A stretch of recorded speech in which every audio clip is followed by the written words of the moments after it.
This is BNN. Bruin News Now is made possible by the generous support of C Spire, Capital Ortho, Silent Mookie's Madison, iGroup, Blue Sky Landscaping and Maintenance, and these fine sponsors.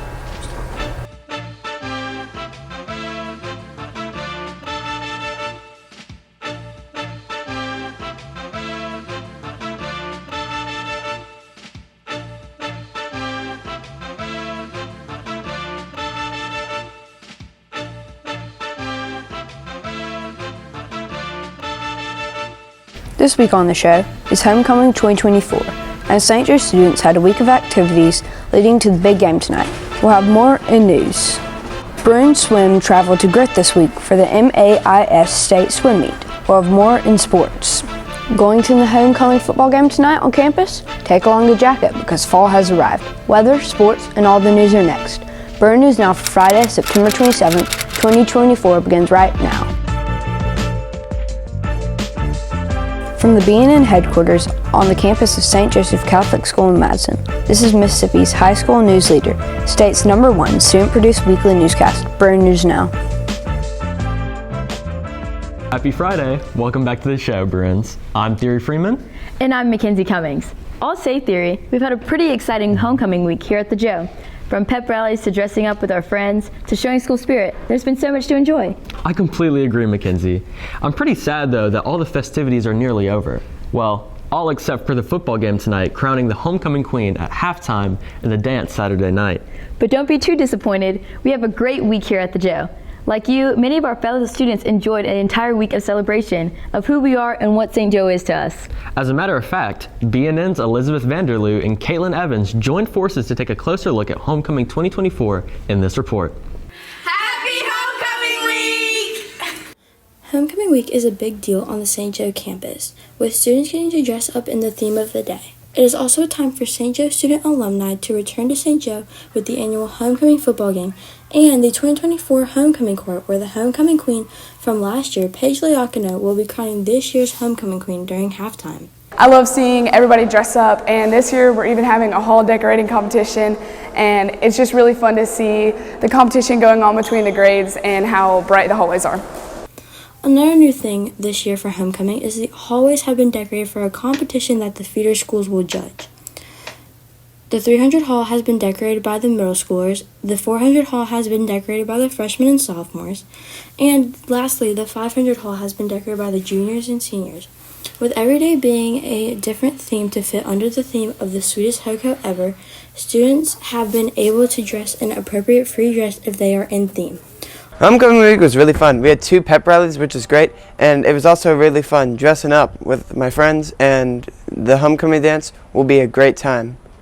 On Monday, students can dress up in Western apparel to fit the theme of Jolly Ranchers. Also, the JV and varsity cheerleaders and Spirit Servers had a pep rally to start off the week with a Western dance and games. Tuesday was the theme Airheads vs. Nerds, which meant students could either wear a jersey or they could dress up as a nerd. Wednesday was My Connect Day, where students could be iconic duos or groups, or they could just match with friends. Thursday was Wear Your Homecoming t-shirt. Today, students wore blue and gold to show their school colors and spirit. Also today, there is a pep rally to end the week and for the homecoming court to be shown. On Monday and Friday, during the pep rally, one student from each grade was selected as best dressed, and the faculty chose who was the best dressed, and the winners won a $20 gift card to Silent Mookie's Madison. This week was a lot of fun, and I'm really excited to find out who this year's homecoming queen will be. With editor Elizabeth Vanderloo, I'm Caitlin Evans for BNN. Thanks, Elizabeth and Caitlin. It's always nice for students to express pride in their school on occasions like these. I know what St. Joe means to me. It's a great place. Speaking of our school, tonight before the start of the homecoming football game, Dr. Dina Kinsey plans to announce the We Are St. Joe 3-year, $5 million capital campaign. This is the school's first capital campaign in 17 years. As Dr. Kinsey put it, it's an investment in the future of St. Joe that will help the school prepare for the future and continue its legacy in academic excellence. The capital campaign's first phase will fund 2 new middle school classrooms, a new PA system, and debt reduction. The second phase will fund a multi-purpose athletic facility for volleyball, basketball, and cheer. So we have worked all summer and worked on a plan, and so we're excited to announce this week during homecoming that we will be kicking that off soon. We're looking to raise about $5 million to add on to the middle school to fix some infrastructure issues on campus, and also to create a new building that has a gym floor and an indoor turf type of field so that our athletes have multiple places to practice and there's not such a competition for time and practice facilities. Class retreats continue next week when 8th grade head to St. Jude Catholic Church in Pearl. This retreat will last the whole day and will allow for the 8th graders to learn more about each other, bolster bonds among students, and strengthen their faith. There are many different themed activities that give insight on Catholic beliefs in a fun and educational way. So the 8th grade retreat is Wednesday, October 2nd, and we're really excited. We have a lot of just cool activities planned, and the retreat team is getting really excited about it. I know y'all are a great class, so we're excited to talk about Jesus. Coming up for the next weekend, Saturday and Sunday, October 5th and 6th, the Catholic Diocese of Jackson will host a middle school fall retreat at Lake Forest Ranch in Macon, Mississippi. The event will bring together middle school students from across the diocese for a fun, faith-filled fall weekend. Registration for the event opened in August. For more information, contact Abby Schumann at the Office of Youth Ministry, 601-969-1880. Monday, September 30th is the deadline to submit donations for Hope Lodge in Jackson. The lodge helps patients and their families who are in Jackson for cancer treatment. Patients from across the state stay at the lodge for no charge while receiving cancer treatment. Last year, students, teachers, and staff collected food and other necessities to help those at the lodge. This year, St. Joe already has collected a wide variety of items for the lodge. Our goal is to reach 3,000 items before Monday the 30th. However, we have not reached our goal yet. We still have quite a bit of ways to go. However, last year the Bruins pulled through at the last minute, and I feel like they're going to do the same thing again this year. Work continues in preparation for the fall play Antigone. Besides cast members learning their lines and practicing scenes, Miss Leslie Harkins, the theater teacher and director of the play, had her theater students present to their class their concepts for sets that could possibly be used for the production. Antigone is set for a 3-day run in the Fine Arts Theater beginning Friday, November 8th. Robert Ostrenga has your cool game day forecast. And Isaac Lewis and Fletcher Goodwin have the latest in Bruin sports. Don't go away, sports and weather are next. What's up, Bruins? I'm Isaac Lewis. And I'm Fletcher Goodwin. And this is your Bruin News Now Sports Report.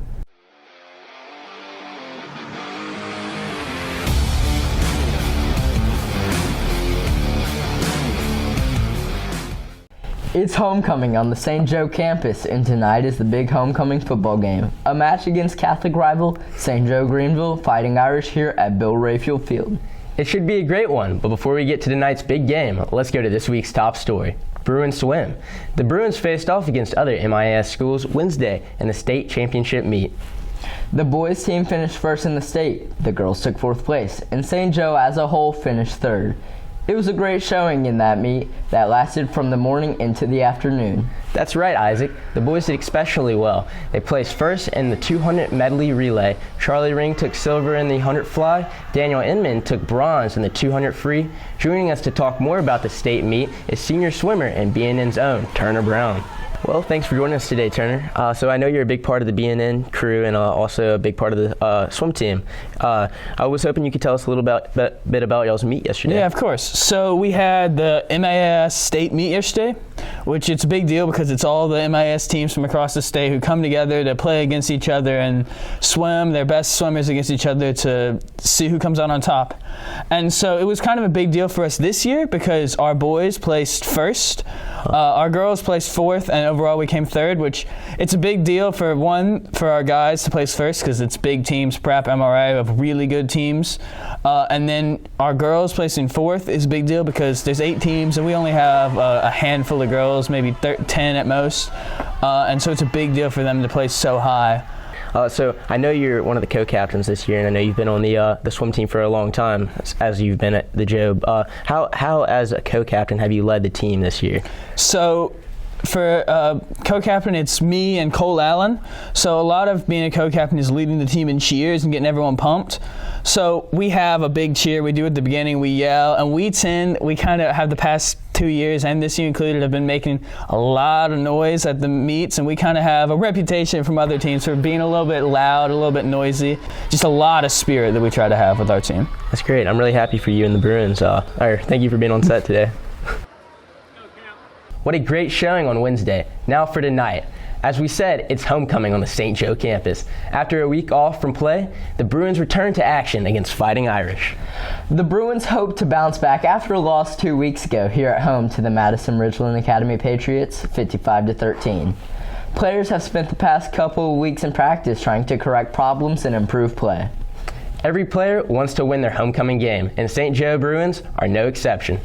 We've been working on what we do and not what other people think. We've been looking at film, going over a lot of new plays, and just trying to become better as a team. At halftime on tonight's game, the homecoming court will be presented on the football field. At the end of the presentation, the 2024 homecoming queen will be announced. The results of the school-wide election this week. If you can't make it to tonight's game and homecoming festivities, follow all the action live right here on the Bruin News Now YouTube channel. Connor Odom and Davis Hammond will bring you all of the action live. Pre-game coverage begins live on the BNN channel starting at 6:30 p.m. Kickoff of the game will be at 7. Here's a quick rundown of other Bruin sports activity this week.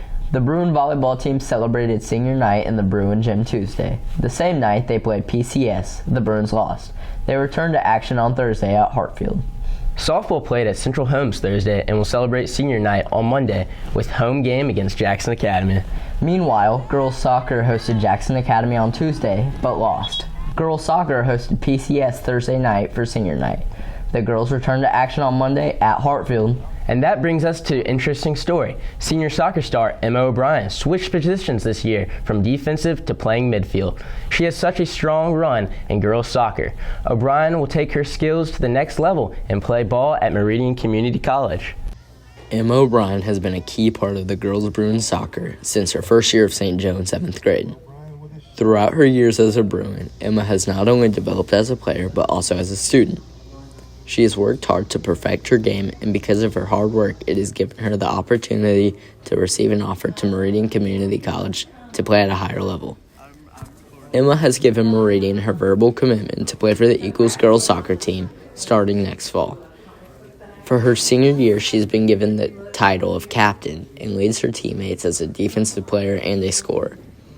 Emma's leadership qualities and teamwork is what got her on Meridian's radar.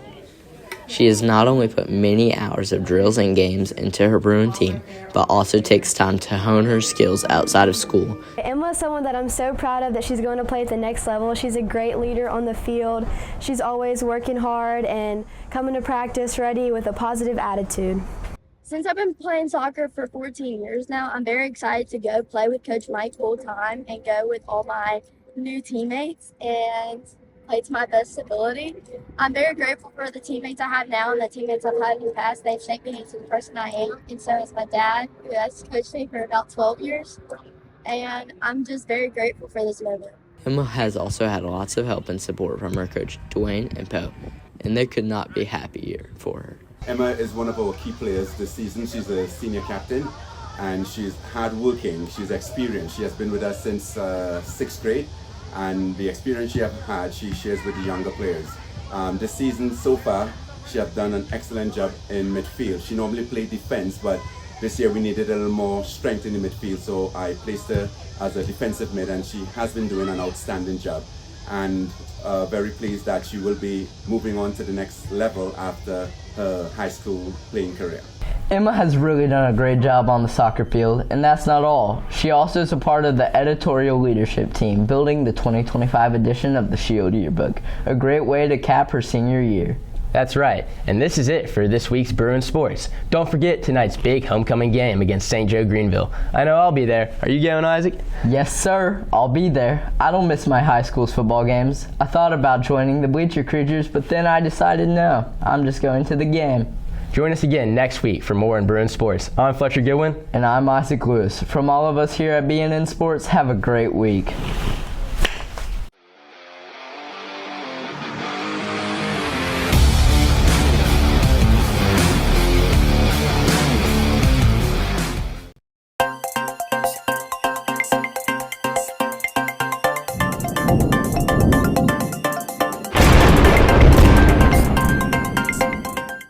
What's up, Bruins? I'm Rob Roshinga here with your Bruin Game Day forecast. Going to tonight's big homecoming game, expect our first big taste of fall weather. Temperatures at game time should be at 69 and holding steady for the length of the game. These game time temperatures will follow a daytime high of 74. Tonight's overnight low will be 64. Skies will be partly cloudy with a minimal chance of rain. Sunset tonight is 6:51 p.m. For Saturday, look for a high of 81 and an overnight low of 63. If you're going to the homecoming dance, expect comfortable indoor temperatures in the mid-70s. No rain Saturday or indoor at the dance. Sunrise Saturday is 6:53 a.m. with sunset at 6:50 p.m. And on Sunday, look for a high of 82 and a low of 64. Skies will be mostly sunny, becoming partly cloudy at night. No rain is expected. Sunrise Sunday is 6:54 a.m. and sunset is 6:49 p.m. That's your game day and weekend weather forecast. For Bruin News Now, I'm Rob Roshinga. Have a great rest of your weekend.